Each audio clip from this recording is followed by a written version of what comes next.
नहीं है लेकिन चला गया है कौन? हाँ वहाँ पे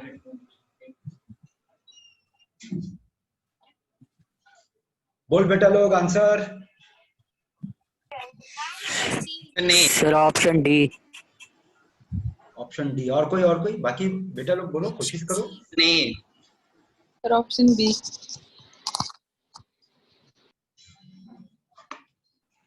sir B.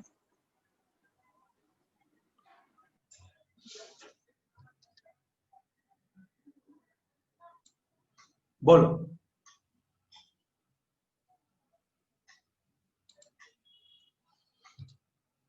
None of them, कोई नहीं होगा। क्यों नहीं होगा कोई बेटा? आपका आंसर सही है। अप्रोटिक है। Aprotic solvent. और एप्रोटिक सॉल्वेंट का मतलब क्या होगा? वो तो प्रोटॉन एक्सेप्ट ही नहीं करेगा, ना ही डोनेट करेगा। तो बेटा जब एक एसिड के सामने देखो, एक लैंग्वेज समझो। एक एसिड को बेटा आप तब तक एसिड नहीं कह सकते हो जब तक कि वो अपना H+ डोनेट नहीं करेगा। तो एक बहुत ही फंडामेंटल चीज दिखा रहे हैं। देखो, अगर बात करते, याद करो, अगर आपसे पूछा जाए कि इसका नाम क्या है तो बताओ इसका नाम क्या बोलना चाहोगे?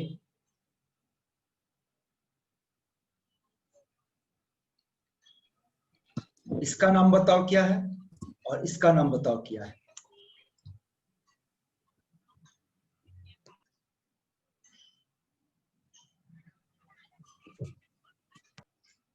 बोल बेटा लोग।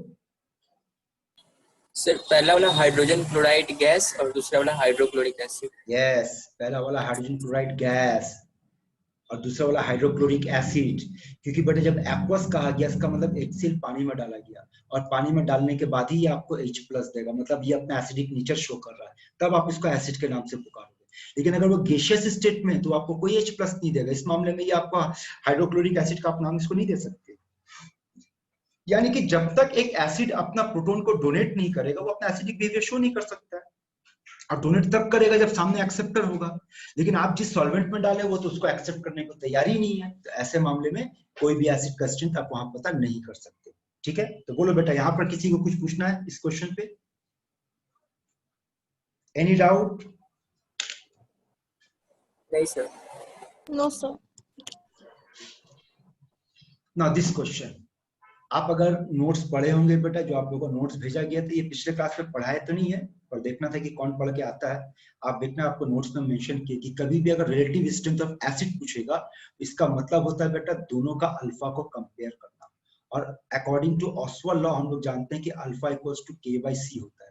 इसके हिसाब से हम लिख सकते हैं कि एक एसिड का डिसोसिएशन कांस्टेंट और दूसरे एसिड का डिसोसिएशन कांस्टेंट। और हमारे क्वेश्चन पे डेटा देखो, आपको दो एसिड का डिसोसिएशन कांस्टेंट का वैल्यू दे दिया है।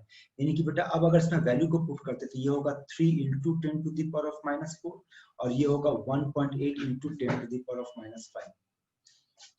ठीक है, और इसको अगर सॉल्व करेंगे तो सॉल्व करके देखो बेटा आंसर आपका 4:1 आएगा। चेक करो, इन लोगों का नहीं हुआ चेक करो।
सॉल्व करो बेटा लोग, देख तो देखो इसको।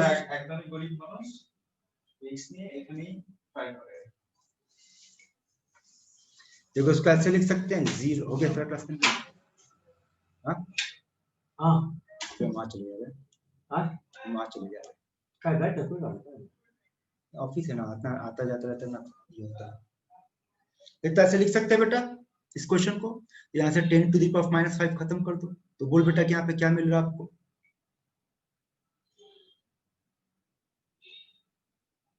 पूरा खरीद जो 10 में चला है ना वो ये दे रहा सब जो है ना। बोल सही लिखे या गलत लिखे बेटा? हम गलत लिख दिए, बोलो तो क्या गलत लिखे? ये 0.3 नहीं होगा, ये आपका होगा 30 होगा, है ना? तब ना ये 30। इसका मतलब अब अगर इसको सॉल्व करेंगे तो बेटा ये हो जाएगा 300/18, और 300/18 का मतलब बोल कितना होगा? 3 से डिवाइड कर दो तो 100/6, और 100 को 6 से डिवाइड करेगा रफली 6 पॉइंट समथिंग आएगा। 6 पॉइंट समथिंग का रफली अगर आप स्क्वायर रूट निकालोगे तो 4:1 आएगा। कोई doubt? No, sir. No, sir. चलिए आगे बढ़ते हैं, अगला क्वेश्चन। तो लड़की कैसा भी जी मिला।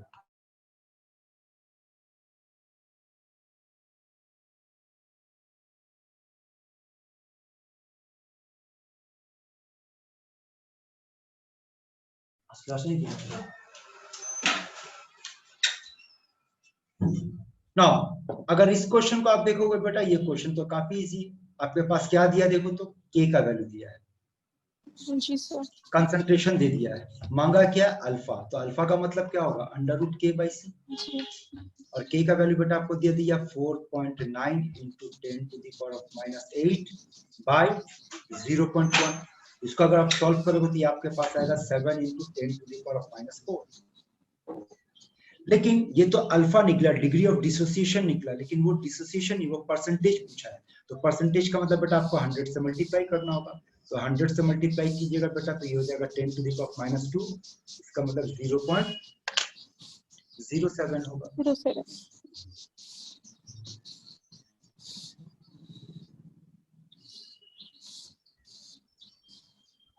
कोई doubt? No, sir. No, sir. ये किचकिच आवाज कहां से आ रहा है? आ रहा तुम लोग का बेटा? वो तो छोड़ ना। अब याद करो हमारा ये फॉर्मूला जो बेटा हम लोग पढ़े थे, H plus is equals to C alpha equals to √K × C, या फिर पढ़े थे बेटा हम लोग K/अल्फा। आपके क्वेश्चन पे क्या मांगा? क्वेश्चन देखो, आपके क्वेश्चन पे मांगा H प्लस का कंसंट्रेशन, और डेटा देखो क्या दिया हुआ आपको, C का वैल्यू दे दिया बेटा और K का वैल्यू दे दिया है। इसका मतलब हम लोग इस फॉर्मूला का इस्तेमाल करेंगे, और अगर इसको सॉल्व करने बैठेंगे तो K का वैल्यू 1.8 × 10⁻⁻5, और कंसंट्रेशन कितना आपके पास है? कंसंट्रेशन है 10⁻⁻1, यानी आपका आंसर आएगा 1.8 × 10⁻⁻3। अब सोचो तो ऑप्शन से मिला लो, कौन सा ऑप्शन होना चाहिए बोलो, बिना कैलकुलेट के निकालो, किस ऑप्शन से मैच कर जाएगा ये आंसर? Sir, C. सी से मैच करेगा, है ना? क्योंकि बी और डी नहीं होगा बेटा, 10 का पावर मैच नहीं कर रहा, और ए नहीं होगा क्योंकि हमारे पास √1.8 है। इसका मतलब आपका आंसर सी होगा।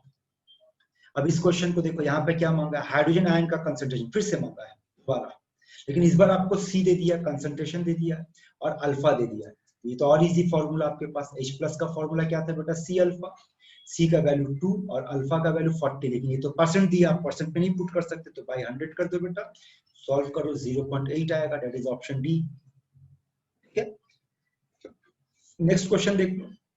इस बार क्या मांगा है? C का वैल्यू मांगा, इनिशियल कंसंट्रेशन C क्या होगा, और वैल्यू किसका दिया है? K का वैल्यू है बेटा यहाँ पर, और H प्लस का वैल्यू दिया है। H प्लस का वैल्यू हम लोग चूज करेंगे K × C, तो C का वैल्यू क्या होगा? ये हो जाएगा H प्लस का स्क्वायर बाय Ka, और H प्लस का स्क्वायर का मतलब हो जाएगा 3.4 × 3.4 × 10⁻⁻8 कर देंगे, और K का वैल्यू हो गया बेटा 1.7 × 10⁻⁵।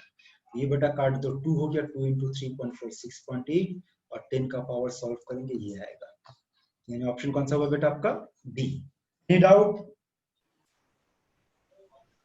No, sir. No, sir. No, sir.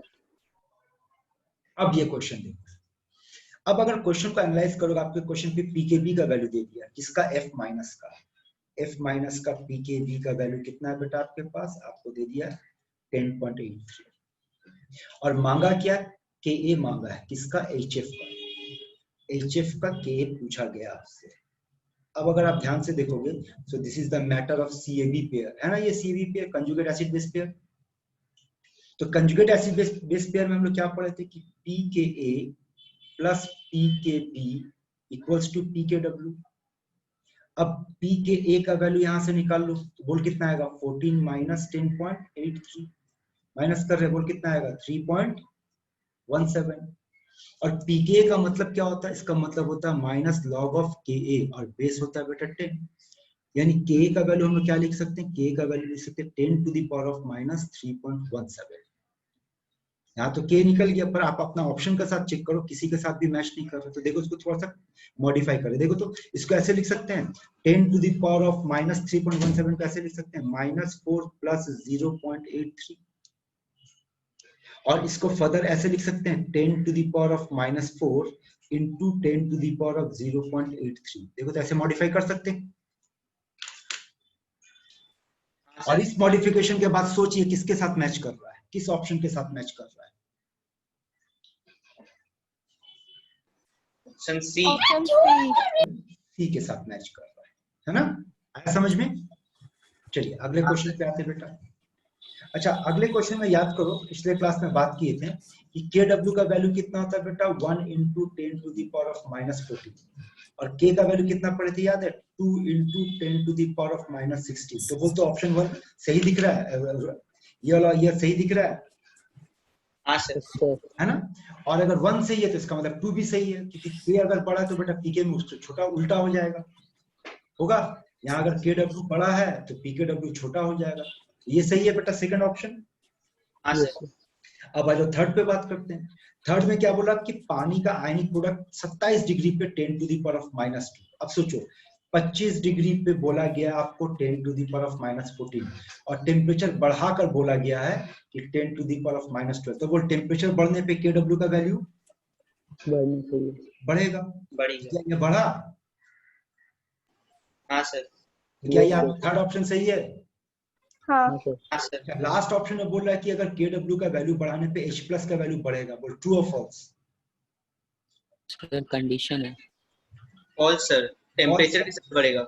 हाँ KW जो होता है तभी बढ़ेगा जब टेम्परेचर बढ़ेगा, यहाँ पे बोल रहा है H+ बढ़ने पे KW बढ़ जाएगा, तो ये तो गलत हो गया। हाँ। तो बोल कौन सा ऑप्शन हमारा मैच कर रहा है अब? बी। बी होना चाहिए, है ना, ऑप्शन बी होगा, ठीक है। आइए नेक्स्ट क्वेश्चन। इस बार के क्वेश्चन पे क्या है कि आपसे H+ का वैल्यू मांगा गया है और OH- का वैल्यू मांगा गया है। डेटा में आपको कंसंट्रेशन दे दिया बेटा, और आपको अल्फा दे दिया है। यानी जब अल्फा दे दिया और सी दे दिया तो आपका H+ का डायरेक्ट फॉर्मूला बेटा C अल्फा। सी का वैल्यू पुट कर 0.1, अल्फा का वैल्यू पुट कर 2/100, ये सॉल्व करने पे आएगा 2 into 10 to the power of -3। और ये आपके पास किस किस ऑप्शन में दिख रहा है बेटा? ऑप्शन ए में दिख रहा है और ऑप्शन सी में दिख रहा है। अब चेक करते हैं OH-। तो OH- का वैल्यू कैसे निकालते हैं हम लोग? OH- के लिए तो ये लिख सकते हैं KW/H+, और KW का value 10 to the power of -14 और H+ का value 2 into 10 to the power of -3। यानी इसको अगर सॉल्व करना तो इसको ऐसे लिख सकते हैं 10/2 into 10 to the power of -15 by 10 to the power of -3। तो बोलो कौन सा आंसर के साथ मैच करेगा? Option C. तो बोल किसी को कोई डाउट? No sir. अब इस क्वेश्चन को देखो। हाँ हाँ। सबसे पहले ये बताओ OCl- एसिड है या बेस है? एसिड है सर। बोल बेटा OCl- एसिड या बेस है? HOCl का कंजुगेट बेस है। Yes well done. आप बोलोगे सर ये तो कंजुगेट बेस है इस एसिड का, हाँ। और इसके लिए कांस्टेंट का वैल्यू दे दिया, यानी कि Kb का वैल्यू दे दिया। एक काम और कर सकता है, तो दूसरा बैच ना सर, ये वो 7:30 है ना, और K मांगा है, तो ये तो कंजुगेट एसिड बेस पेयर का क्वेश्चन हो गया। तो लिख सकते हैं हम लोग K into Kb equals to KW। नहीं, इसका मतलब क्या होगा? K का मतलब हो जाएगा संडे को शिफ्ट करेगा, सैटरडे नहीं करेगा, संडे को आपका जाके 5:30 बजे। हाँ ठीक है, ओके। तो आज बोलिएगा वो क्लास कर लेगा, लेकिन लिंक हम कैसे भेजेंगे वो हमको बोलेगा। 7:30 बजे एक बार याद करा देगा हमको फोन करके, ठीक है। हाँ आगे तो 7:30 आज 7:30 नहीं, आज 8 बजे से। बोल बेटा किसके साथ मैच कर रहा है? ठीक है।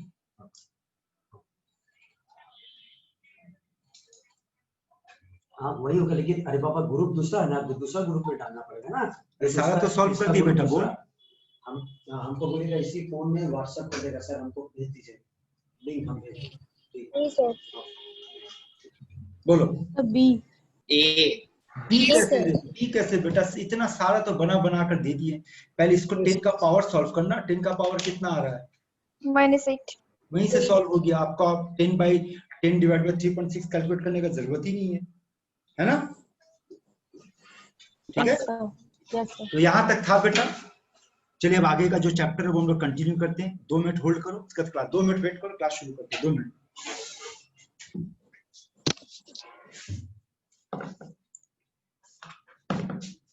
তার মানে স্যার কি কলকাতা, তার মানে কি কলকাতায় কোনো হেমাটোলজি এইভাবে কাজ করতে পারবে না? হেমাটোলজি হবে মানে ওই জিনিসটা হচ্ছে না।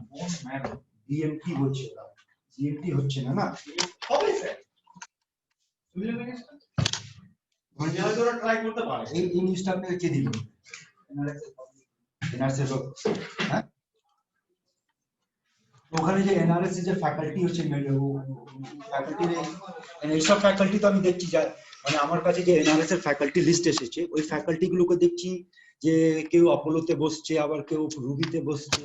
তার মানে স্যার ওনারা ট্রান্সফারের জন্য এই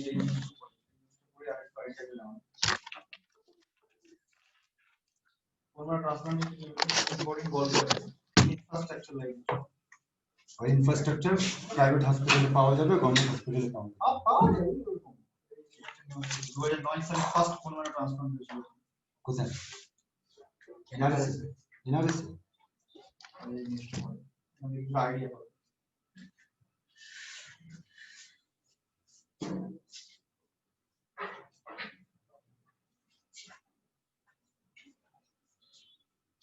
ফার্স্ট সরকারি হসপিটালে বোনরা ট্রান্সপ্লান্ট সাকসেস কি ছিল? দেখেন মানে বোনরা ট্রান্সপ্লান্ট করেই ওই নিউজটা সাকসেস রেটটা কি আছে বেশি বলে নিউজ এসেছে। কিছু সব আইসোলেশন রুম এসব কিছু ইনফ্রাস্ট্রাকচারের ব্যাপার আছে। সেটা মুম্বাইয়ের একটা ডক্টরের সাথে না, এখন তো এনআরএস এর মধ্যে হেমাটোলজিস্ট ডিপার্টমেন্টটা করে নতুন করে আবার মানে ডেভেলপ করেছে বলছে। হয় বোনরা ট্রান্সপ্লান্ট হয়। হ্যাঁ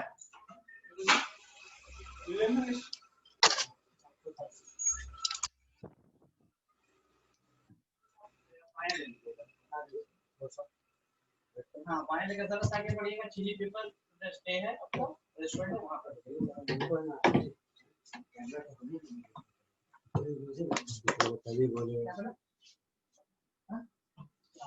रफी साहब। हाँ बाबू, वो मुख्तार को इधर ले आने का जिम्मेदारी लो तुम।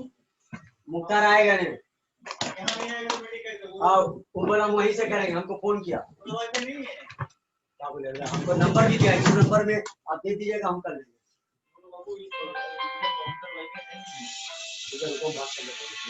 मोबाइल जो भी आएगा अलग हमको फोन किया, व्हाट्सएप में नंबर भी दिया, हम बोले ठीक है, हम बोले ठीक है छोड़ दो, रहने दे, आसिफ अपना निकाल लेके रहेगा उसको छोड़ दे। उसका ऑफिस से अडेप्टर आपको लगेगा? नहीं लगेगा। निकाल दो।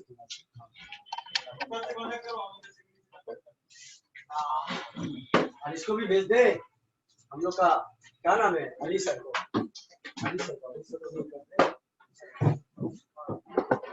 इतना गरम का कैसी चला फिर भी तुम गरम ना, तो गेट खोल के रखते ही कौन? नहीं गेट अभी खुला।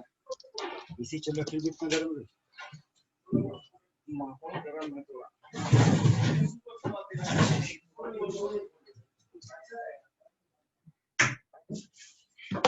हमको बताइएगा लोकेशन कहाँ पे लगाएंगे, अगर लेकर आएंगे तो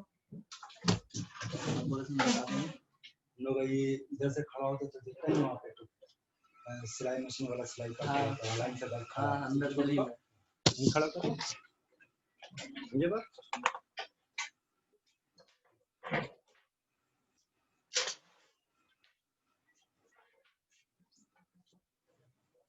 यूसुफ सर को भी फोन कर रहे हैं, अली सर को भी फोन कर रहे हैं, आप रहिएगा। अच्छा मीटिंग में तो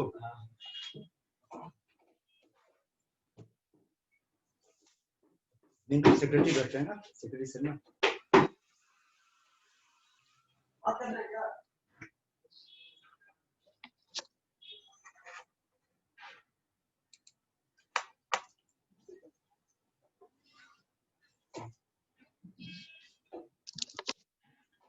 तो बेटा आज का क्या बोलो, आज क्या टॉपिक हम लोग शुरू करने वाले थे? Buffer solution. Buffer solution. तो कोई बताएगा कि what is the fundamental of buffer solution, क्या होता है बफर सॉल्यूशन? ऐसा solution जिसमें इसका pH चेंज नहीं होता, जैसे OH+ और OH- का चेंज नहीं होगा। Yes, well done, very good. बस इसमें जो आप बोले बेटा बिल्कुल सही बोले, लेकिन इसके साथ साथ अब आपको कुछ और एक दो पॉइंट पे बेसिक पे ध्यान देना। तो पहले फंडामेंटल सुन ले बेटा। तो हम लोग बातचीत करने जा रहे हैं बफर सॉल्यूशन, और बफर सॉल्यूशन का आपका फंडामेंटल जो आपको याद रखना है वो क्या याद रखना, वो सुन। बफर सॉल्यूशन का पहला फंडामेंटल ये याद रखिए, जैसे कि तुम बोली बेटा, स्क्रीन शेयर किए नहीं है, लिखना शुरू कर दिए, तुम लोग बीच बीच में बोलना है यार।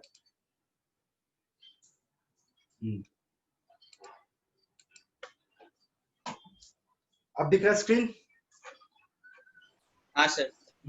Yes sir. चलो, Yes, sir. Buffer solution. Buffer solution एक ऐसा सॉल्यूशन होगा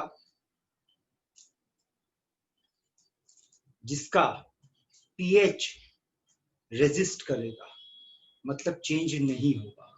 कब? On addition of small amount of acid और बेस। ऐसा कोई सॉल्यूशन जिसका पीएच चेंज ना हो, स्मॉल अमाउंट ऑफ एसिड, ये स्मॉल पे जोर देना बेटा, ये आप मिस कर गए। आप जो डेफिनेशन बोले सही बोले, लेकिन ये ध्यान रखना कि ऐसा नहीं है कि बफर सॉल्यूशन का पीएच चेंज नहीं होता है, पीएच चेंज होता है। अगर लार्ज अमाउंट ऑफ एसिड या बेस डाल दिया जाए तो बफर का भी पीएच चेंज होगा, लेकिन स्मॉल अमाउंट पे डालने पर बफर का सॉल्यूशन पीएच चेंज नहीं होता है, और ऐसा सॉल्यूशन को हम लोग बफर कहेंगे। और हमारे पास बफर सॉल्यूशन दो तरह का होता है, एक एसिडिक बफर और दूसरा बेसिक बफर। जहां पे एसिडिक बफर क्या होता है, मिक्सचर होता है। किस चीज का मिक्सचर होगा? वीक एसिड और उसका सॉल्ट का। और बेसिक बफर क्या होता है? ये भी मिक्सचर होता है, किसका? वीक बेस का और उस सॉल्ट का। यहां से आपका फंडामेंटल जो बेटा, यहां से आपके एग्जाम में जो क्वेश्चन पूछेगा, कैसा क्वेश्चन पूछेगा वो देखो। आपको एक एक करके बता रहे हैं, आपको ये बताना है, जो लिख करके दे रहे हैं वो एसिडिक बफर है या बेसिक बफर है, बताओ।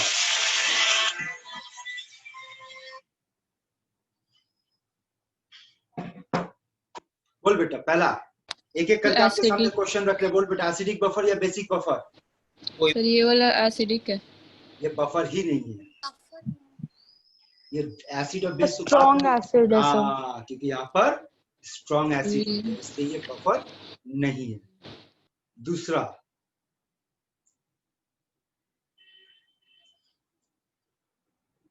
बताओ। नहीं है बफर। क्यों? उसका सॉल्ट नहीं है सर। हाँ, यानी ये भी समझ लो कि जो सॉल्ट होना चाहिए वो किसका सॉल्ट होना चाहिए? जिस एसिड को लेंगे बेटा उसी एसिड का सॉल्ट होना चाहिए, उसी बेस का सॉल्ट होना चाहिए। यहाँ पर जो एसिड है, एसिटिक एसिड, ये उसका सॉल्ट नहीं है, इसलिए बफर ही नहीं है। Next,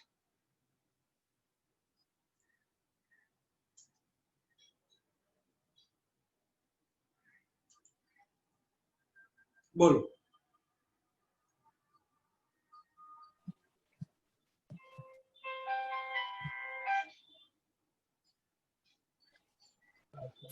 acidic buffer. 3 नंबर कैसा बफर है बेटा? Acidic buffer. क्यों एसिडिक बफर है? क्योंकि अब आप कह सकते हो कि आपके पास एक ऐसा मिक्सचर है जहां पर वीक एसिड है और उसका सॉल्ट है। Next,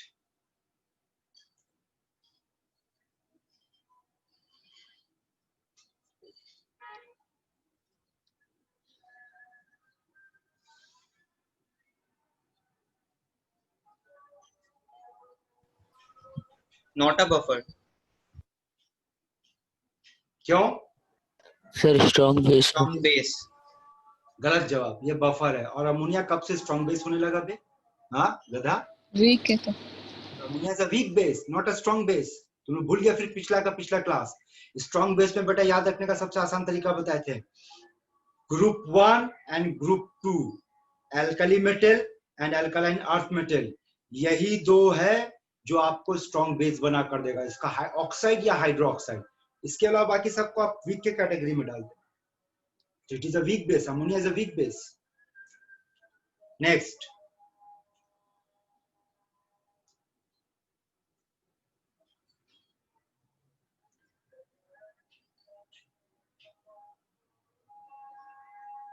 H2S and HS minus, बोलो।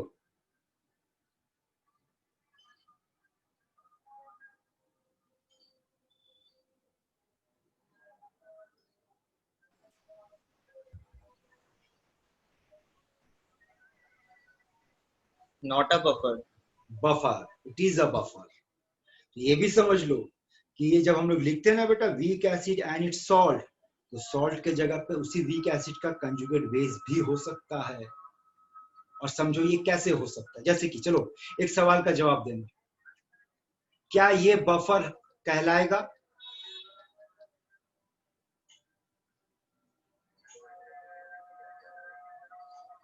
Yes sir. बफर कहलाएगा बेटा?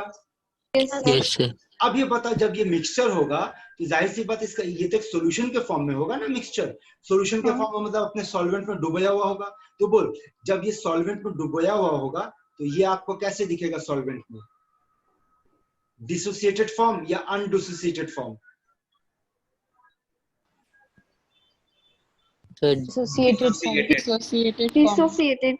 बिल्कुल, लेकिन जवाब होगा कि सर ये डिसोसिएटेड होगा, लेकिन ये बहुत कम डिसोसिएट करेगा क्योंकि ये वीक एसिड है। और वीक एसिड का मतलब वो वीक इलेक्ट्रोलाइट है ना? अब नीचे वाला बताओ कि ये वाला जो बेटा है ये कैसा दिखेगा? CH3COO डिसोसिएटेड फॉर्म में दिखेगा या अनडिसोसिएटेड फॉर्म में?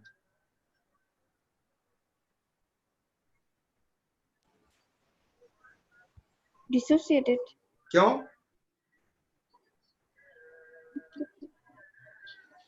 सुनो, सब भूल भाल के इसीलिए बेटा देखो होता है, या फिर हो सकता है आप फर्स्ट क्लास नहीं किए। फर्स्ट क्लास में पढ़ाए थे स्ट्रॉन्ग इलेक्ट्रोलाइट का example, strong acid, all strong acid, all strong base and all salt are strong electrolyte. Weak electrolyte का एग्जांपल क्या पढ़े थे? Only two, all weak acid and all weak base. तो चूंकि ये सॉल्ट है बेटा, तो सॉल्ट स्ट्रॉन्ग इलेक्ट्रोलाइट है, और जो स्ट्रॉन्ग इलेक्ट्रोलाइट होगा उसको तो डिसोसिएटेड फॉर्म में दिखेगा, ऐसा और ऐसा। यानी कि कई बार क्वेश्चन ऐसे भी पूछ लेगा, ये दे देगा और सॉल्ट ना दे करके उसका आयन दे देगा। तो याद रखना कि जो बफर बनेगा वीक एसिड एंड उसका सॉल्ट, या सॉल्ट के जगह पे क्या और ले सकते हैं बेटा?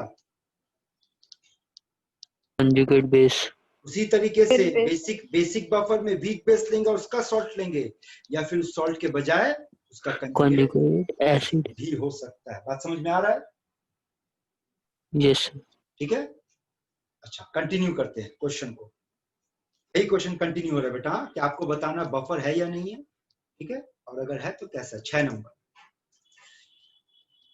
1 मोल एसिटिक एसिड और 1 मोल सोडियम हाइड्रोक्साइड।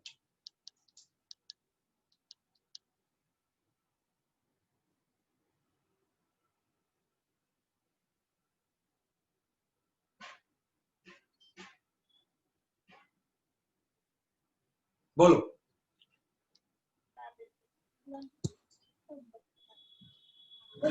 सर नहीं है। क्यों नहीं है? आपका सर जवाब उसका ऐसे सॉल्ट नहीं है सर। नहीं, यहाँ देखो ध्यान से समझना, और ऐसा भी आगे और क्वेश्चन आने वाला है। एसिटिक एसिड NaOH, अगर दोनों को, और याद रखना जब जब, अच्छा बताओ तो, देखो आप लोग यही सब मिस कर जाते हैं। जो मेरे पास क्लास 12 में पढ़ा था, बोल बफर क्या पढ़ रहे बेटा? ये टॉपिक का नाम क्या? बफर। बोल buffer Solution. solution. Now define the word solution. Define the term solution in 2 words. Homogeneous mixture. हाँ, तो बार बार मिक्सचर का बात हो रहा है बेटा। देखो यहाँ पर आपसे कहा गया mixture of week acid and it's salt, mixture of weak base and it's salt, mixture की बात कर रहे हैं। तो चलो ना, मिक्सचर है तो मिक्स कर दो इन दोनों को, और मिक्स करते क्या तैयार हो जाएगा बेटा? मिक्स करने से आपका बनेगा CH3COONA और H2, ये बनेगा ना। इन्हें मिक्स करने के बाद आपके पास क्या बचा? जवाब दो।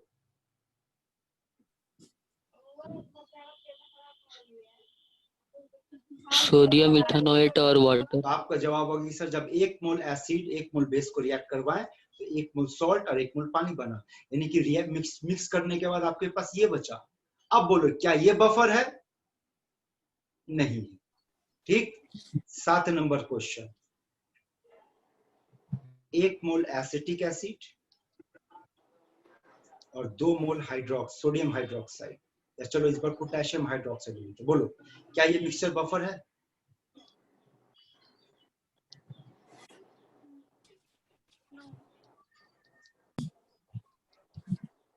नहीं सर।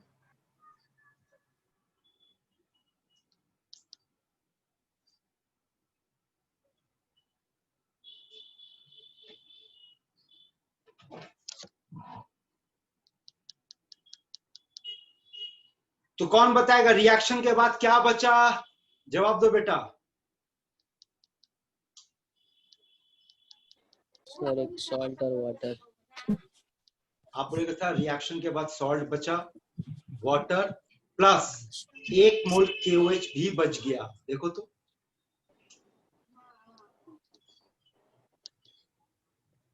ध्यान दो, है ना, क्योंकि अब आपके क्वेश्चन पे 2 मोल KOH कहा गया, तो रिएक्शन तो बेटा 1 मोल के साथ 1 ही मोल किया, तो 1 मोल तो KOH बच गया। अब सोचो, अब इस पूरे को देखो, क्या ये बफर बना सकता है? पूरे को देखो, तो यहाँ पे आपके पास सॉल्ट है और स्ट्रॉन्ग बेस है ना?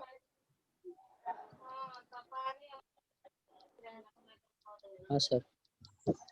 ये बफर नहीं होगा। और यहाँ पर क्लास में देख रहे बेटा 2-3 लोग ही बोल रहे, बाकी सब चुप है।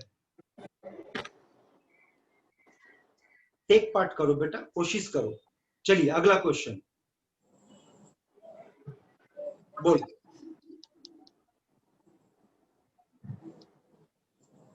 मेंटल का आप लिखने की जरूरत नहीं, मेंटली कैलकुलेट करो, सारा कुछ आपके सामने लिखा हुआ, सोचो। सर होगा सर, बफर होगा। क्यों होगा बफर? हाँ सर बफर होगा। ये सर वीक एसिड बचा रहेगा और उसमें सॉल्ट भी बनेगा। अब इस रिएक्शन से सॉल्ट बन जाएगा और एक एसिड बच जाएगा, और ये तो भाई बफर है। बोल, बात समझ में आ रहा है? हाँ। 9 नंबर,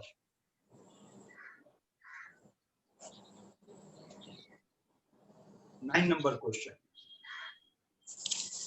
1 मोल, ध्यान से सुनना, 1 मोल एसिटिक एसिड और 1 मोल अमोनिया।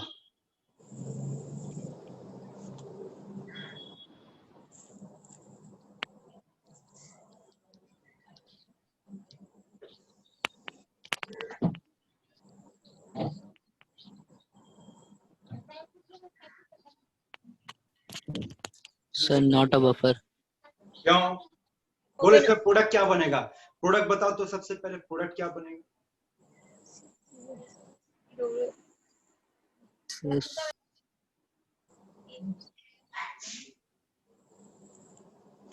बोलो, ये प्रोडक्ट बनेगा। इसका नाम कोई बताएगा? नाम बताओ, प्रोडक्ट का नाम बोल बेटा। Sir ammonium ethanoate. Ammonium acetate, yes, ammonium ethanoate आयुटेट में हो गया, कॉमन नाम हो गया अमोनियम एसीटेट, यही है ना? तो जब रिएक्शन के बाद बेटा 1 मोल एसिड और 1 मोल बेस तो खर्च हो गया, आपके पास ये सिर्फ सॉल्ट तैयार हुआ, तो सिर्फ सॉल्ट से तो बफर नहीं बनेगा, तो ये बफर नहीं हो सकता है। 10 नंबर,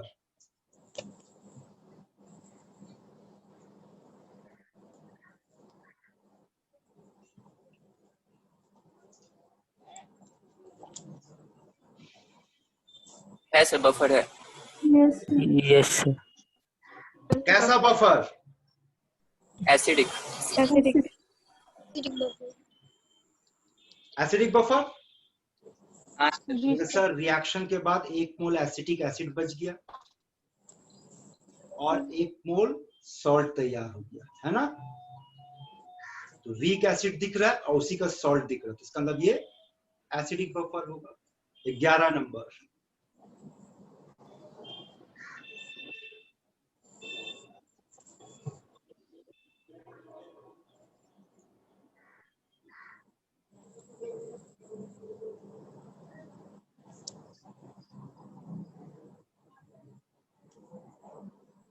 सर बेसिक बफर बनेगा।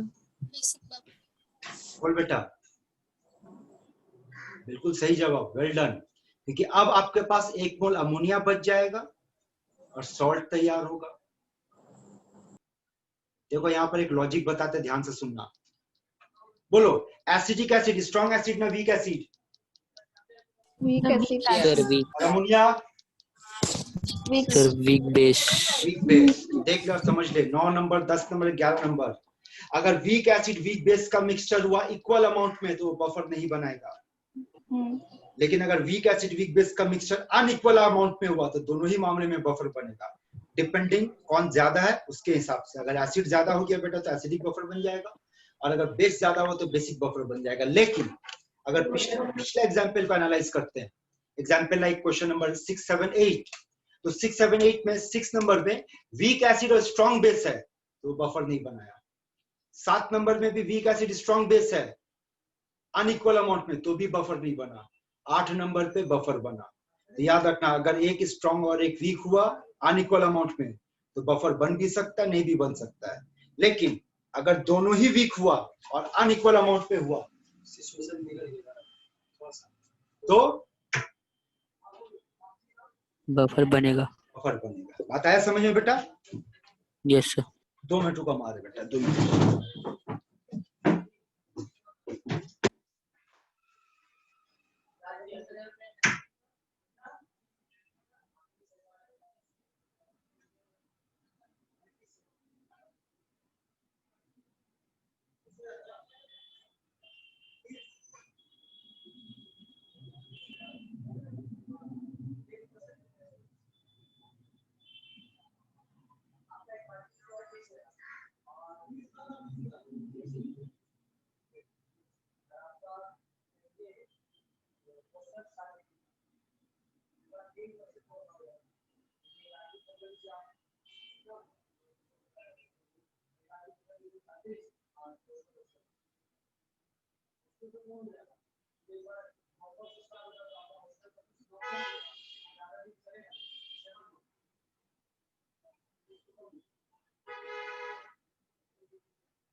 चलो कंटिन्यू करते बेटा लोग। तो यहां तक सबको समझ में आया बेटा बफर का फंडामेंटल, और इस तरह का क्वेश्चन बेटा आपको एग्जाम में मिलेगा, पेपर सॉल्व करने बेटा आपको मिलेगा। तो मिक्सचर्स पे ध्यान देना, और कभी भी ऐसा क्वेश्चन दिया जाए, जैसे देखो ये बता रहे क्वेश्चन का पैटर्न को पकड़ो। अगर आप क्वेश्चन नंबर 1 2 3 4 को देखोगे तो ये सिंपल, इसमें देखो कोई नंबर ऑफ मोल्स ऐसा बात नहीं किया गया है ना, डायरेक्ट बात है। तो बस इसमें देख लो कौन स्ट्रॉन्ग एसिड है, वीक एसिड है, सॉल्ट है, उसके हिसाब से। लेकिन आवाज सुन रहे हो बेटा तुम लोग? है सर। हाँ। Yes sir. लेकिन यस सर। लेकिन अगर आपके क्वेश्चन पे सब्सटेंस का अमाउंट दे दे, और अमाउंट देने का कई तरीका होगा। देखो आपको हम इतना सारा कैलकुलेशन मोल पे दिखाया है, देखो ये भी मोल पे दिखा है ना। अब देखो ये क्वेश्चन, चलो कुछ और क्वेश्चन दिखाते हैं। अब ऐसे ही क्वेश्चन को आप ऐसे भी दिखा सकते हैं। देखो ये आपको बोल देगा क्वेश्चन नंबर 12 कर लो, 11 तक पहुंचे थे बेटा, 12 कर लो। मान लो आपसे कहेगा 100 ml 0.1 molarity acetic acid and 100 ml, या मान लो 100 ml में कोई एक और वैल्यू ले लो, सपोज से 50 ml 0.3 नॉर्मैलिटी NaOH। क्वेश्चन इस फॉर्मेट में भी डाल सकता है। अच्छा बताओ तो इसका मतलब क्या होगा? तो इसका मतलब होगा, जनता क्या बोल सकते हैं, 10 मिलीमोल। पता आपको molarity into volume is known as mole, molarity into volume is known as mole. और ये बोलो यहाँ वॉल्यूम का यूनिट क्या होना चाहिए बेटा? लीटर। लेकिन मोलैरिटी इनटू वॉल्यूम, और वॉल्यूम अगर मिलीलीटर में है तब उसका नाम होगा मिलीमोल। तो 10 मिलीमोल बोलो। यहां तो नॉर्मैलिटी दे दिया है, बोल क्या करेंगे? NaOH का n फैक्टर बोल बेटा। सर 1। इसका मतलब यही इसको मोलैरिटी मान लेंगे। यहां कितना मिलीमोल हुआ बताओ?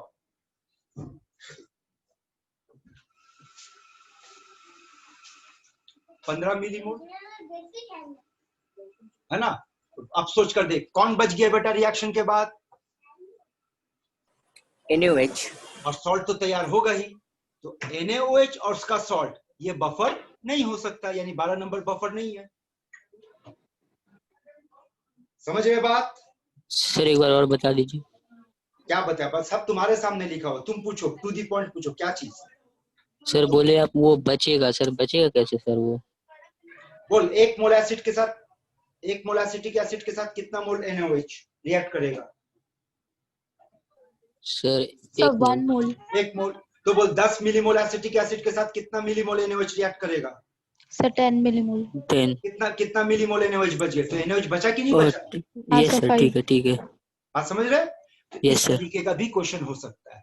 क्वेश्चन को नॉर्मैलिटी में डालकर पूछ सकता है, मोलैरिटी में। आपका टारगेट सिर्फ ये होगा कि जो कुछ भी मिक्सचर दिया हुआ देखो कि इन दोनों को मिक्स करने के बाद रिएक्शन होगा कि नहीं, और रिएक्शन के बाद क्या प्रोडक्ट बनेगा और कौन बच जाएगा। यानी लिमिटिंग रीजेंट का कंसेप्ट अप्लाई करो, उसके हिसाब से ये प्रॉब्लम बनेगा।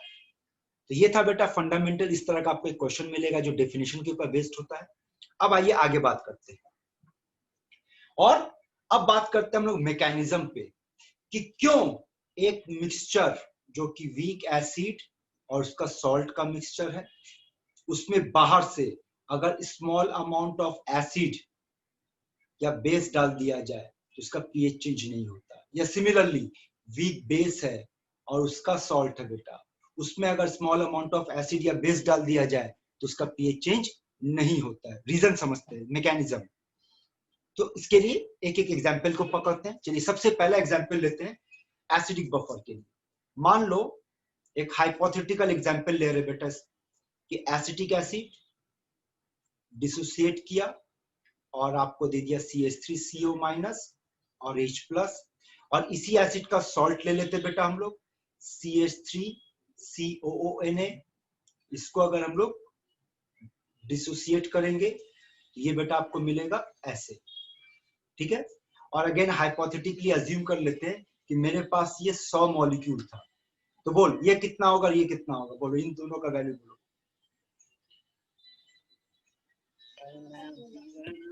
सर 100 100 और 100 है ना। अब बताओ अगर ये 100 है तो ये टूट कर कितना देगा, ये कितना देगा और ये कितना देगा। सर 100 से कम। 100 इस बार आंसर लेकिन 100 नहीं होगा, 100 से कम होगा। वेल डन बेटा। क्यों 100 से कम होगा? सर वीक एसिड है। वीक एसिड है तो इसलिए कंप्लीट डिसोसिएट नहीं करेगा, लेकिन सॉल्ट तो स्ट्रॉन्ग इलेक्ट्रोलाइट है, वो तो कंप्लीटली डिसोसिएट करेगा। से हाइपोथेटिकली ये बहुत वीक एसिड है और इसका डिग्री ऑफ डिसोसिएशन 1% है। अब बताओ कितना कितना होगा। सर 100 - 1। अरे गधा, ओ सॉरी सर, 1% डिसोसिएट करेगा ना। अगर डिग्री ऑफ डिसोसिएशन 1% है तो इसका मतलब 1% डिसोसिएट करेगा, तो 100 का 1% कितना होगा बेटा? सर 1। 1 डिसोसिएट करेगा तो 1 मिलेगा और 1 यस मिलेगा, सर। तो इसका मतलब 99 अनडिसोसिएटेड है। क्लियर? Yes sir. और ये जो पूरा पूरा आप देख रहे हैं ढांचा बेटा, ये पूरा एक ही सिस्टम में मौजूद होगा क्योंकि ये पूरा मिक्सचर है, ये अलग अलग नहीं है, ये पूरा एक सिस्टम में मौजूद है, ये पूरा। अब चलो इस पूरे सिस्टम में बाहर से 100 H+ दे देते हैं, एसिड ऐड कर रहे हैं। तो बताओ 100 H+ देने पर अब पूरे सिस्टम में कितना H+ आपको दिखेगा? तो एक 101 101। और CH3COO- कितना? 100 101 होगा, हाँ सर। है ना। तो समझो यहाँ पर कि बाहर से जब डाले 100 तो ये 101 हो गया, बाहर से जब डाले 100 तो ये भी 101 हो गया। और ये देखो ये रिवर्सिबल रिएक्शन है, ये रिवर्सिबल रिएक्शन है।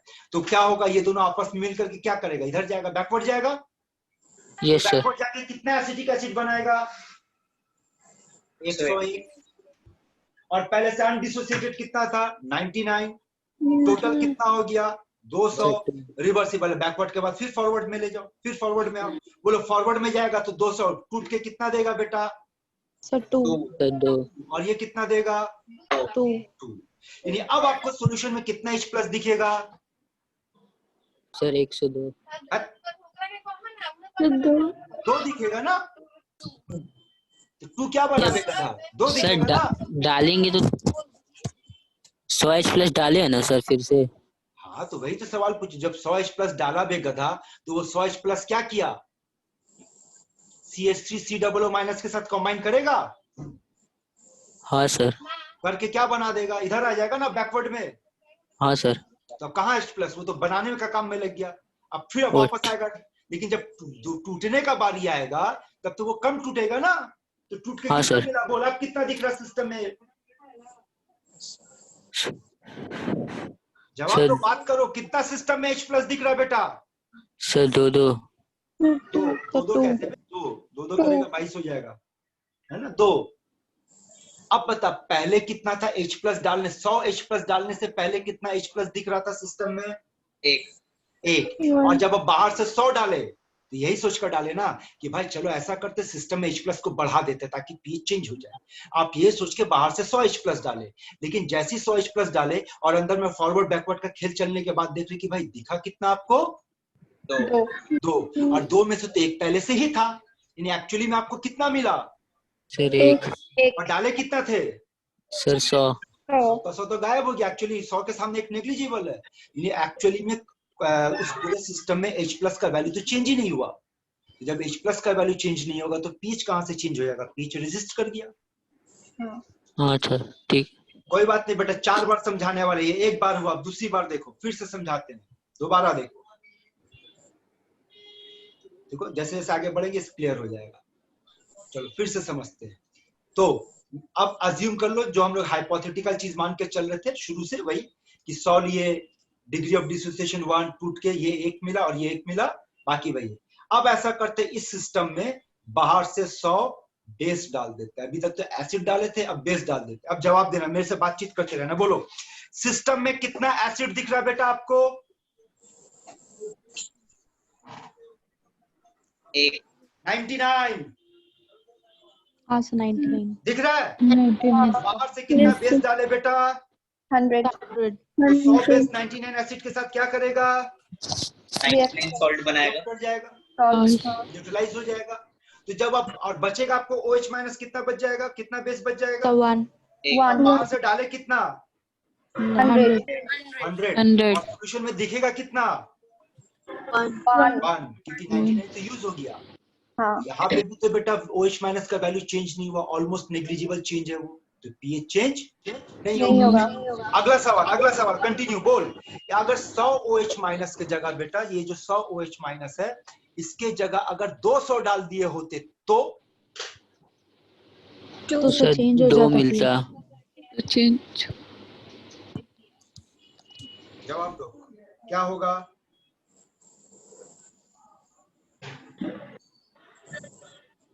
101 हाँ 101, क्योंकि 200 में से तो 99 रिएक्ट करता है ना, मिलता है कितना? क्या अब हम कह सकते हैं कि सॉल्यूशन के अंदर में negligible amount of OH minus है? नहीं सर नहीं सर pH चेंज होगा? हाँ होगा। कब चेंज हुआ? जब लार्ज अमाउंट डाल दी तो चेंज हो गया, स्मॉल अमाउंट पे चेंज नहीं हो रहा है। ये समझ में आ रहा है? Yes sir. ये बेटा इसका मैकेनिज्म है, इस तरीके से ये काम करता है। यानी दरअसल में सोचो तो यहाँ सॉल्ट का काम क्या हो रहा है, ये सॉल्ट क्या कर रहा है? वो कुछ नहीं, कॉमन आयन को सप्लाई कर दे रहा है, और यही कॉमन आयन बाहर से आया हुआ एसिड को खा जा रहा है। सोचो तो अगर ये होता ही नहीं, ये अगर यहाँ ये सिस्टम में होता ही नहीं और बाहर से आप H+ डाले होते तो आपको H+ दिखता। समझ में आ रहा है? और यही वजह है कि जिस एसिड को लेंगे उसी का सॉल्ट, तभी आपको वहां कॉमन आयन दिखेगा। कोई और सॉल्ट लोगे तो नहीं दिखेगा। ठीक है, आइए फिर से समझते दोबारा। चलो एक और एग्जांपल, वंस मोर। मान लो हमारे पास एक बेस है NH4OH और वो टूट कर आपको दे रहा है बेटा NH4+ और OH माइनस दे रहा है। ठीक है, OH माइनस दे रहा है, और आपके पास एक सॉल्ट है, उस एसिड का सॉल्ट है NH4Cl जो आपको टूट कर दे रहा है NH4+ और Cl माइनस। अब वही बात कर लेते हैं फिर से कि मान लो मेरे पास ये 100 था, तो टूट कर ये कितना देगा बेटा? 100 देगा, और ये कितना देगा? 100 देगा। मान लो ये भी 100 था, लेकिन ये 1% डिसोसिएट किया, उसके हिसाब से ये 1 देगा, ये 1 देगा, और ये पूरा का पूरा आपका एक ही सिस्टम के अंदर मौजूद है। ये पूरा आपका एक सिस्टम के अंदर मौजूद है। अब आप फिर से बात करते हैं बाहर से, बोलो तो ये अनडिसोसिएटेड कितना बेटा? 99 बेस अनडिसोसिएटेड है। बोलो खुद से आप लॉजिक लगाओ, बोलो 100 एसिड डाले बाहर से, क्या होगा? सोचो क्या होगा अगर सिस्टम में बाहर से 100 एसिड डाल दिए तो क्या होगा बेटा? सॉल्ट तैयार। आप बोलेंगे कि सर मिक्सचर में 99 बेस पड़ा हुआ है, वो 99 बेस 100 एसिड के साथ रिएक्ट कर जाएगा और सिर्फ एक H+ को छोड़ देगा। यानी आप बाहर से डाले 100 पर आपको दिखेगा सिस्टम में कितना? 1, जो कि नेग्लिजिबल अमाउंट है। इसका मतलब वहां pH चेंज होने का चांस नहीं है। लेकिन अगर हम 100 H+ की जगह 200 H+ डाल दिए होते तो सर pH चेंज हो जाता। चेंज हो जाता है ना। अब फिर से दूसरा लॉजिक लगाओ कि 100 H+ छोड़ दो, सोचो 100 OH माइनस डालते हैं, सोचो 100 OH माइनस डालते, कहाँ भाग रहा है? देखो भाग जा रहा है।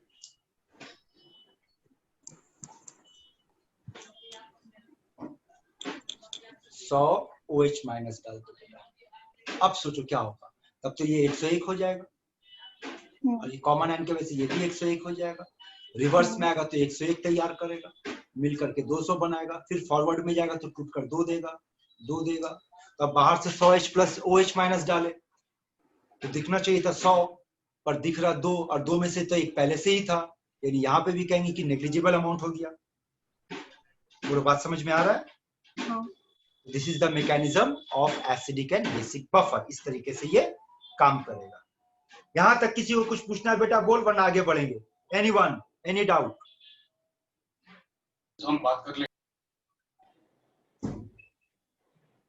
Anyone, any doubt? तो चलो अब बात करते हैं बफर सॉल्यूशन का पीएच। और बफर सॉल्यूशन का पीएच का फॉर्मूला का नाम बोल। Henderson equation. हाँ, हेंडरसन्स इक्वेशन। और फॉर्मूला क्या है बताओ? pK plus log conjugate base by acid.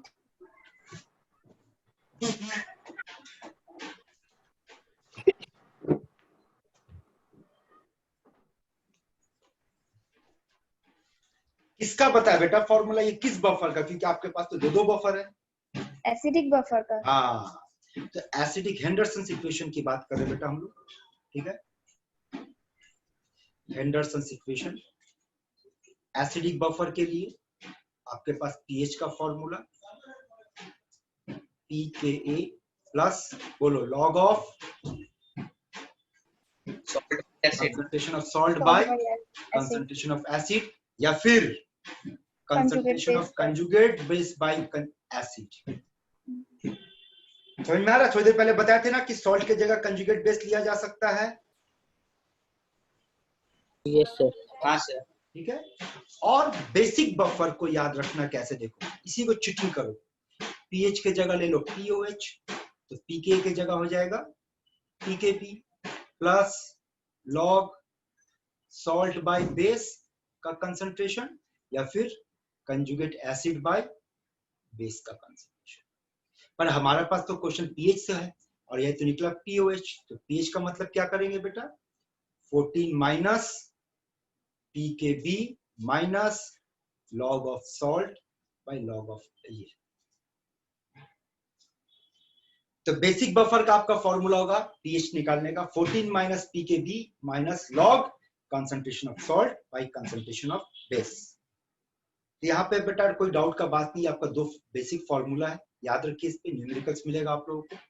Continue करते हैं अगला टर्म पे, और अगला टर्म का नाम है बेटा बफर कैपेसिटी। बफर कैपेसिटी, और बफर कैपेसिटी का सिंबल होगा बीटा। और इसको डिफाइन किया गया क्या कि what is buffer capacity? It is the number of moles of acid और base addition of which changes the pH of buffer by unity। इसका फंडामेंटल है बेटा, इसको याद रखना कि वो नंबर ऑफ मोल एसिड या बेस का जिसको ऐड करने पर किसी भी बफर का पीएच कितना यूनिट कितना चेंज होगा? 1 यूनिटी मतलब 1। फॉर एग्जांपल मान लो आपके पास एक बफर है जिसका पीएच जो है वो है 6, और इसमें आप 10 मोल एसिड डाल दिए, और एसिड डालने के बाद पाया गया कि इसका बफर चेंज होकर 3 हो गया। तो अगर आपसे पूछा जाए बफर कैपेसिटी कितना है, तो आप इसको पहले डेफिनेशन से सॉल्व करो। तो डेफिनेशन ये कहता है कि 1 यूनिट चेंज करने पे जितना मोल एसिड, बोल यहाँ पे पीएच कितना यूनिट चेंज हुआ? 3। तो हम कहेंगे कि 3 यूनिट पीएच चेंज करने के लिए 10 मोल एसिड का जरूरत पड़ा। तो 1 यूनिट पीएच चेंज करने के लिए कितना मोल एसिड का जरूरत पड़ेगा? 10/3। इसका मतलब इसका बफर कैपेसिटी होगा 10/3। आया बात समझ में? Yes. और इसका फॉर्मूला याद रखना, इसका फॉर्मूला आप ऐसे याद रख सकते हो कि number of moles of acid और base divided by delta pH. देख तो अब मैच कर रहा फॉर्मूला के साथ, फिर से आंसर सेम आंसर आ रहा है।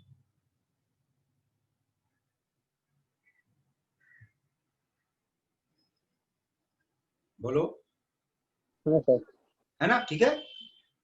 तो बफर कैपेसिटी निकालने का फॉर्मूला होगा number of moles of acid और base divide by change in pH. ये हो गया आपका बफर कैपेसिटी। चलिए आगे बात करते हैं। अगेन बफर पे।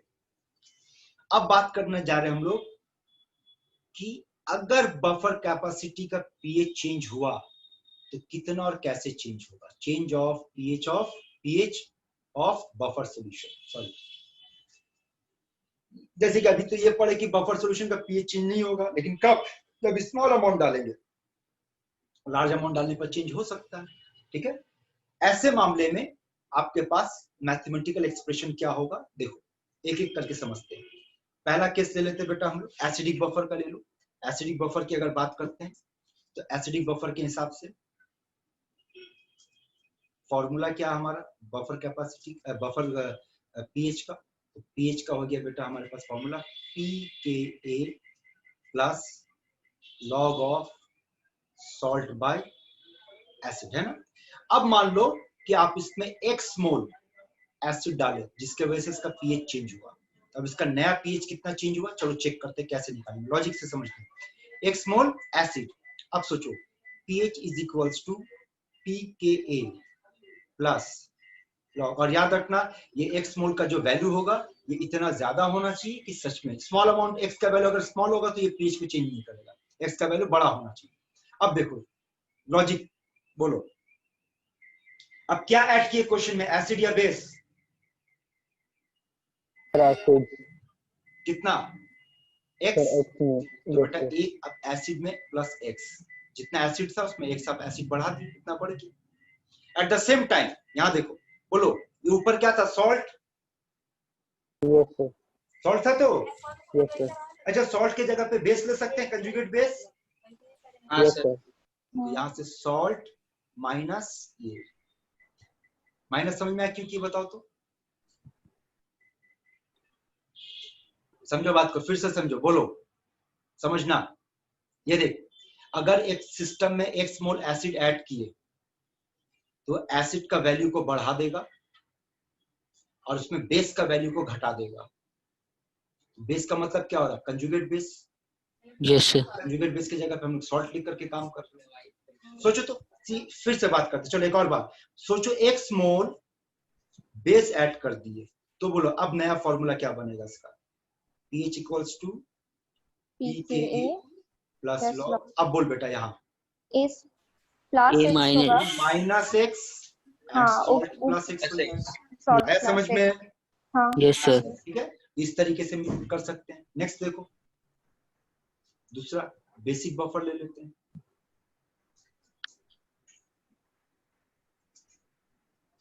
तो बेसिक बफर का पीएच का फॉर्मूला हमारा क्या है, 14 minus pKb minus log salt by base.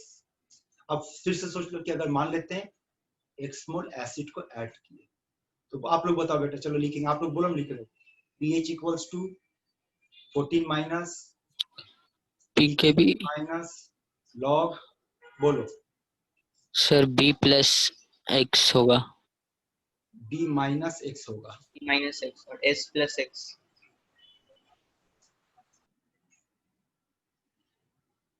Base है, एसिड ऐड की तो बेस को घटा देंगे ना बेटा एसिड ऐड करने पर। ठीक है सर। और अगर x मोल बेस डाल देते बेटा तो फॉर्मूला क्या बन जाएगा, pH equals to 14 minus pKb minus log, अब लिखेंगे b प्लस x प्लस और यहाँ लिखेंगे इस minus x। Any doubt? No sir. ये कंसेप्ट था बेटा किसका, बफर का। ठीक है, तो अभी तक जो बातचीत की बेटा वो बफर सॉल्यूशन का बातचीत की। आप लोग का असाइनमेंट मिला है तुम लोगों को?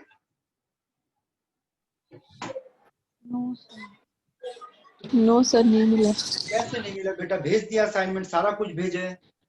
सर वो स्टडी मटेरियल में है इसलिए सर हाँ। मैसेज नहीं आया था। हाँ, तो स्टडी मटेरियल में जाके देखिए, आप लोगों को भेज दिए बेटा नोट्स। और पिछला 2 क्लास का वीडियो भी दे दिए, देखें आप लोग।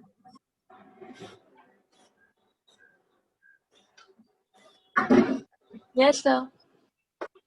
ठीक है, यस सर। जो क्लास हो रहा है अब उसका रिकॉर्ड करके बेटा आप लोग को वीडियो वहां दे दिए, तो वहां पर देखना आप लोग को। हाँ, शुरू का छूट गया था, शुरू का तो हम लोग किए नहीं थे, लेकिन अगर अभी का देखोगे तो आप लोग को वीडियो भेज दिया गया है। आयनिक इक्विलिब्रियम से शुरू किए बेटा ये भेजना, तो आयनिक इक्विलिब्रियम में आप लोगों को क्या क्या भेजे, आयनिक इक्विलिब्रियम में पार्ट 1 पार्ट 2 करके भेज दिए। 2 क्लास हुआ बेटा, ये तीसरा क्लास चल रहा है, तो आज का क्लास का भी रिकॉर्डिंग भेज दिया जाएगा आप लोगों को। चलिए अब आगे शुरू करते हैं। अगला हेडिंग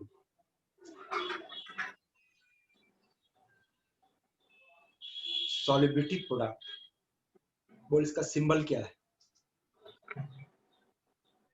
KSP है ना।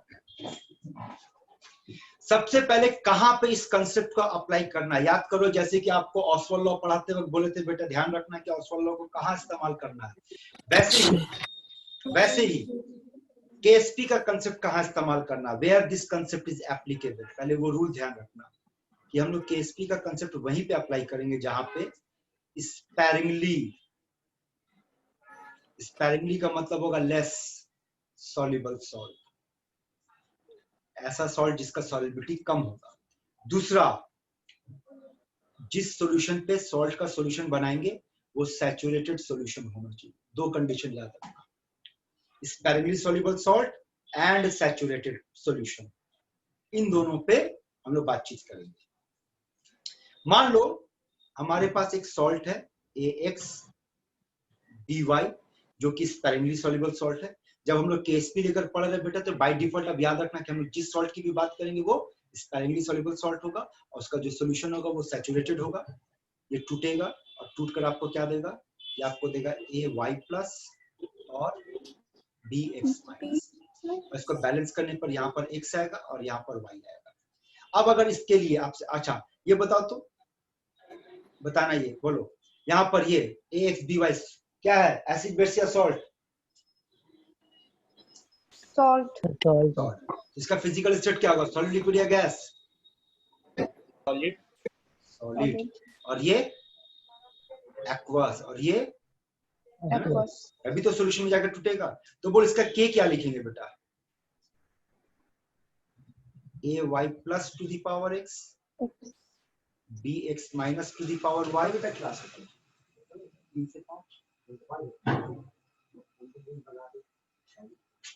बाय बोल सर कुछ नहीं। लेंगे या नहीं? नहीं लेंगे सर। लेंगे। भूल गए बेटा? अभी ना तुमको बेटा जिस दिन क्लास में मिलोगे ना पहले तो तुमको धोएंगे। हमेशा उल्टा सीधा बकता रहता गधा, यानी क्लास में तुम ध्यान नहीं दे रहे बेटा। आपको हम बोले थे कि पिछले चैप्टर में नहीं लेंगे पर इस चैप्टर में लेंगे और लेकर भी नहीं लेंगे, ये भी बताए थे। लेंगे AX/BY और याद रखना। बोलो अच्छा चलो 1 है ना बेटा, चलो 1 आपके हिसाब से 1 लेंगे। बोल 1 टर्म वेरिएबल टर्म है या कांस्टेंट टर्म है? Sir constant. इसलिए लिया जाता है, यहाँ पे नहीं छोड़ते बेटा। अब बोलो ये कांस्टेंट मिलकर क्या बनाएगा, नया कांस्टेंट बनाएगा। Yes sir. उस नया कांस्टेंट का नाम होगा KSP। तो याद रखना इस पूरे चैप्टर में अब तक जितना भी पढ़े KA, KB, KW, KSP, KH जितना भी पढ़ेंगे बेटा ये अकेला नहीं होगा, किसी न किसी कांस्टेंट से मल्टीप्लाई होकर तैयार होता है ये सब का सब। यही वजह था शुरू पे इस पे जोर दिलवाए थे, ध्यान रखना इसके ऊपर। और अब KSP का एक्सप्रेशन हम लोग क्या लिखेंगे बेटा? हम लोग लिखेंगे AY+ to the power X and BX- to the power Y। यानी वही बात हो गया, लेकर भी नहीं लिए, छोड़ दिए, उसके हिसाब से ये आया बात समझ में लिखने का तरीका? Yes sir. अब सुन, ये जो एक्सप्रेशन दिखा ये किसका एक्सप्रेशन है? सॉल्युबिलिटी प्रोडक्ट का। लेकिन अगर आपसे कहा जाए कि Q, और Q का नाम सुन ले, आयनिक प्रोडक्ट, मिक्सअप मत करना और कंपेयर कर लो, दोनों सेम चीज है बस नाम बदल दिया गया। केमिकल इक्विलिब्रियम चैप्टर में पढ़े थे K equilibrium constant, Q reaction coefficient, याद है? हाँ सर। केमिकल इक्विलिब्रियम चैप्टर में K था इक्विलिब्रियम कांस्टेंट, Q था रिएक्शन कोएफिशिएंट, और आपको बताए थे दोनों सेम होकर भी सेम नहीं है, दोनों में फर्क है। यहाँ पर देख वही बात फिर से आ गया, AY+ to the power X and BX- to the power. लिखने का तरीका दोनों का सेम होगा। जिस तरीके से आप KSP लिखोगे सेम वे में आपको Q लिखना है, एकदम सेम वे में। तो फिर दोनों में फर्क क्या है? तो फर्क सुन लो, KSP तब लिखेंगे जब सॉल्यूशन सैचुरेटेड होगा और Q तब लिखेंगे जब सॉल्यूशन सैचुरेटेड है या अनसैचुरेटेड, नहीं पता, दोनों हो सकता है, ऐसा कंडीशन।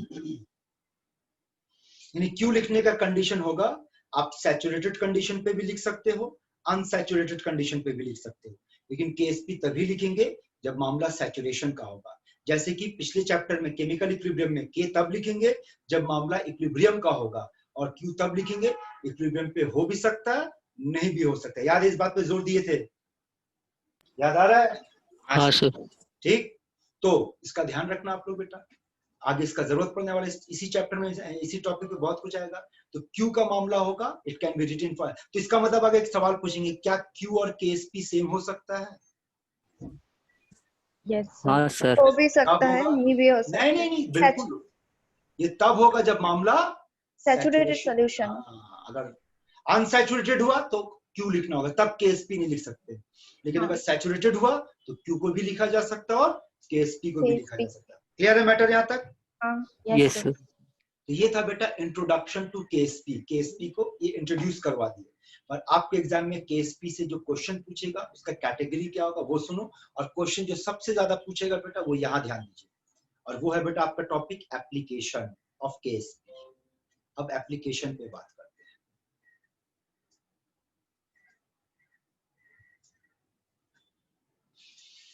पहला एप्लीकेशन केएसपी से हम लोग पता कर सकते हैं, डिटरमाइन कर सकते हैं व्हाट सॉल्युबिलिटी, किसका? सॉल्ट का। एक सॉल्ट का सॉल्युबिलिटी डिफाइन कर सकते हैं। बट अगेन एक इंपॉर्टेंट पॉइंट ध्यान रखना कि इस चैप्टर में, इस टॉपिक में जब जब क्वेश्चन केएसपी का होगा और बात सॉल्युबिलिटी का करेंगे, और सॉल्युबिलिटी का सिंबल होगा बेटा एस। जो लोग याद करो, मेरे पास क्लास 12 में पढ़ा इसी साल, जो आप ही के बैच में 2-3 गधे लोग हैं जो 12 के बच्चे हैं, बेटा याद करो जब सॉल्यूशन चैप्टर पढ़ा रहे थे तो वहां पे भी सॉल्युबिलिटी की बात किए थे, लेकिन वहां सॉल्युबिलिटी का डेफिनेशन था कि आपके पास 100 ग्राम सॉल्वेंट में कितना ग्राम सॉल्यूट डिसॉल्व हो रहा है, वो पढ़े थे, और उसके मुताबिक सॉल्युबिलिटी का कोई यूनिट नहीं हो रहा। लेकिन यहाँ जिस सॉल्युबिलिटी की बात करेंगे, इस सॉल्युबिलिटी का नाम है मोलर सॉल्युबिलिटी। मोलर सॉल्युबिलिटी, और मोलर सॉल्युबिलिटी का यूनिट होगा मोल पर लीटर, मतलब 1 लीटर में कितना मोल सॉल्युबल होगा। तो ये आपको याद रखना है, इंपॉर्टेंट है, फंसोगे बेटा, आगे दिखाएंगे कई तो ऐसा सर क्वेश्चन मोलैरिटी होगा। क्यों नहीं बोला सर इसको? हाँ, ओनली फॉर केएसपी, दूसरी जगह पे आप इसका इस्तेमाल नहीं कर सकते, ये सिर्फ केएसपी के मामले में इस्तेमाल करेंगे। जब जब क्वेश्चन आगे अगले क्लास में इस पे क्वेश्चन पे जब डिस्कशन करेंगे तब बताएंगे कि सॉल्युबिलिटी की जब बात करेंगे बेटा तो याद रखना सिंबल लेंगे एस और यूनिट होगा उसका मोल पर लीटर। ठीक, अब आइए, मान लो हमारे पास फिर से वही हाइपोथेटिकल सॉल्ट ले लेते ax by, जो डिसोसिएट करेगा बेटा, डिसोसिएट करके आपको क्या देगा? ay प्लस और b x माइनस, बैलेंस करेंगे यहाँ x यहाँ y। अब मान लेते हैं कि इस सॉल्ट का सॉल्युबिलिटी s है, इसका सॉल्युबिलिटी होगा sx और इसका होगा ys। केएसपी लिखेंगे तो केएसपी लिखने का एक्सप्रेशन क्या होगा? वो होगा ay plus to the power x and b x minus to the power y। Value put करेंगे तो क्या लिखेंगे? x s to the power x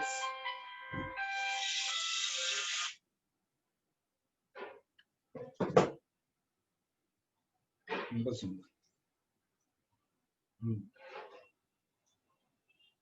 कौन है, नाम बताओ तुझसे, ये क्या कौन सा बैंक है, पूछो तुझसे।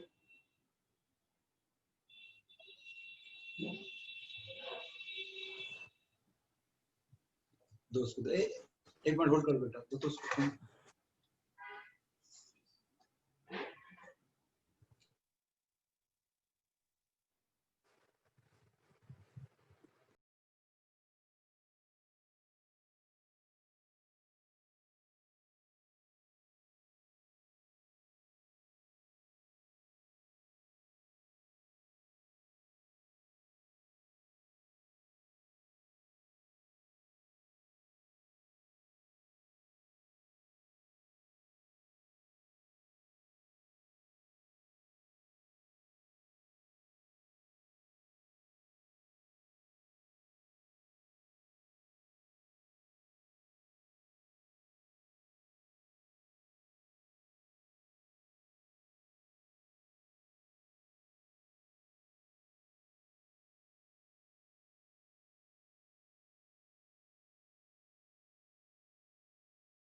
एक मिनट बेटा तुम होल्ड।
तो उसको सॉल्व करो तो अब क्या आएगा बेटा, x to the power x, y to the power y और s to the power x plus y। तो ये जो एक्सप्रेशन आया ये जनरल फॉर्मूला के लिए आ रहा है, x to the power x, y to the power y और s to the power x plus y। याद रखो इसको। पर आपके एग्जाम में इस क्वेश्चन के अलावा और भी क्वेश्चन पूछेगा और वो टाइप पे पूछेगा। टाइप पे कैसा टाइप पे पूछेगा?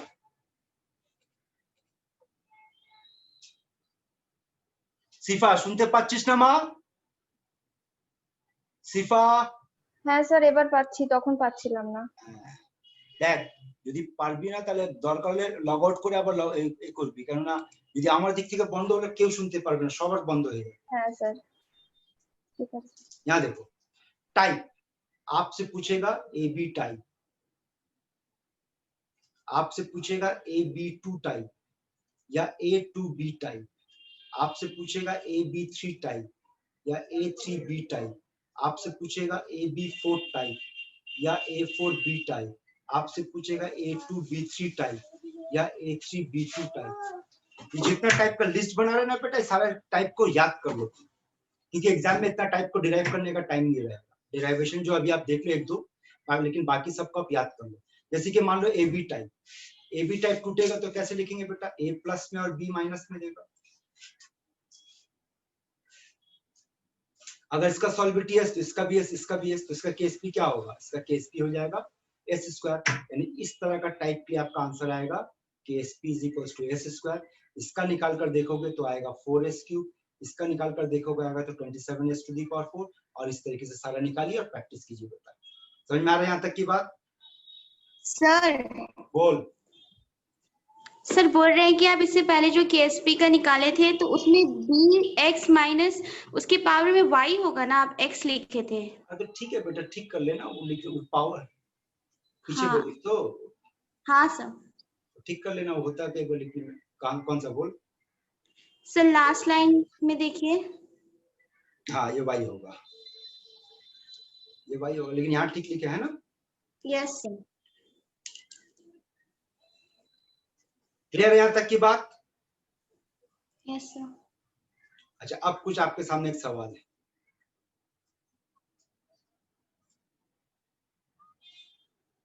सवाल ये बेटा कि यहाँ सवाल क्या है, एक इंफॉर्मेशन है, याद रखना कि इस एक्सप्रेशन से जो अभी हम लोग निकाले जनरल फिर से लिखते बेटा, x to the power x, y to the power y और s to the power x plus y। यहां से याद रखना, और इससे बहुत सारा क्वेश्चन आपको मिलेगा।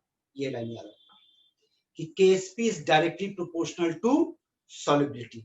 आप देखना जेई में क्वेश्चन पूछा है, 4 सॉल्ट दे दिया बेटा, सारे का KSP दे दिया, पूछा कौन सा सॉल्ट ज्यादा सॉल्युबल है। याद रखना जो सॉल्ट का KSP ज्यादा होगा उसका सॉल्युबिलिटी भी ज्यादा होगा। समझ में आ रहा है? Yes sir.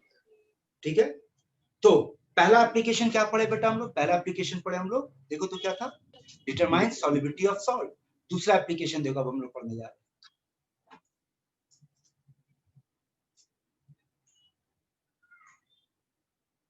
determines solubility of salt in presence of common ion. Determine solubility of salt in presence of common ion. ठीक है, अब कॉमन आयन के हिसाब से अगर देखो तो यहां समझे, मान लो हमारे पास एक सॉल्ट है और ये कैसा सॉल्ट है, स्पेरिंगली सॉल्युबल सॉल्ट है। ये टूटकर आपको क्या देगा, A+ देगा और B- देगा। अगर इसका सॉल्युबिलिटी S लेंगे तो बेटा इसका भी S होगा, इसका भी S हो जाएगा। अब इसमें एक और सॉल्ट डाल देते इसी में, AC, which is not a sparingly soluble salt। ये A+ देगा और ये C- देगा। अब इसका कंसंट्रेशन मान लेते X मोलैरिटी, देख ले, समझ ले बात को। जो स्पेरिंगली सॉल्युबल सॉल्ट था बेटा उसका सॉल्युबिलिटी लिए, लेकिन जो स्पेरिंगली सॉल्युबल सॉल्ट नहीं है उसका कंसंट्रेशन लिए X मोलैरिटी, ये भी X होगा और ये भी X होगा। अब सबसे पहले ये बताओ कि KSP का कंसेप्ट किस सॉल्ट पे अप्लाई करेंगे, AB पे ना AC पे? Sir AB। AB पे। तो AB पे अगर KSP का एक्सप्रेशन लिखना चाहेंगे तो कैसे लिखेंगे, concentration of A+ and concentration of B-, यही लिखेंगे ना? Yes sir. अब बोलो A+ का वैल्यू कितना दिख रहा है आपको? Sir S। आप बोलोगे सर S + X, देखो तो दिख रहा है,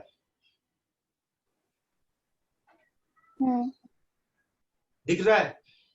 हाँ। और B- का S, ठीक है। अब एक्सपेरिमेंटली ये पाया गया, नॉट ओनली हियर, जब जब बेटा इस तरह का क्वेश्चन मिलेगा याद रखना कि जो X का वैल्यू होता है वो much much much greater than S पाया गया। हमेशा X का वैल्यू S से बहुत ज्यादा होगा। इसका मतलब बोलो X के मुकाबले में S का वैल्यू नेग्लेक्ट हो जाएगा। Yes sir. तो नेग्लेक्ट होने पे अब KSP का एक्सप्रेशन क्या आएगा, X × S।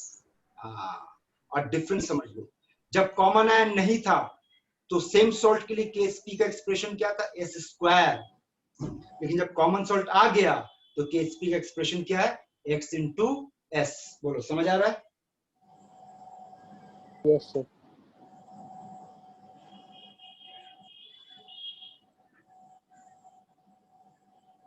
Any doubt?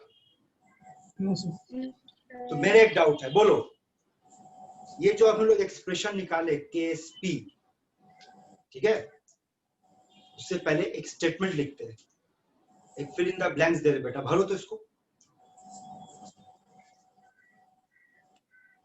In presence of common ion, in presence of common ion,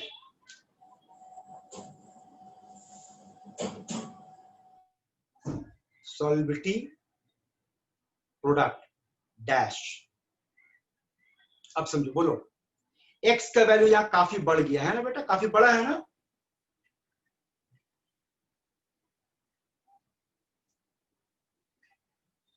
बेटा हम भूत लोग को नहीं पढ़ा रहे, इंसान लोग को पढ़ा रहे, रिप्लाई देना सीखो। बड़ा है, अग्री करते हो या नहीं करते हो? या फिर बोलो 2 + 2 5।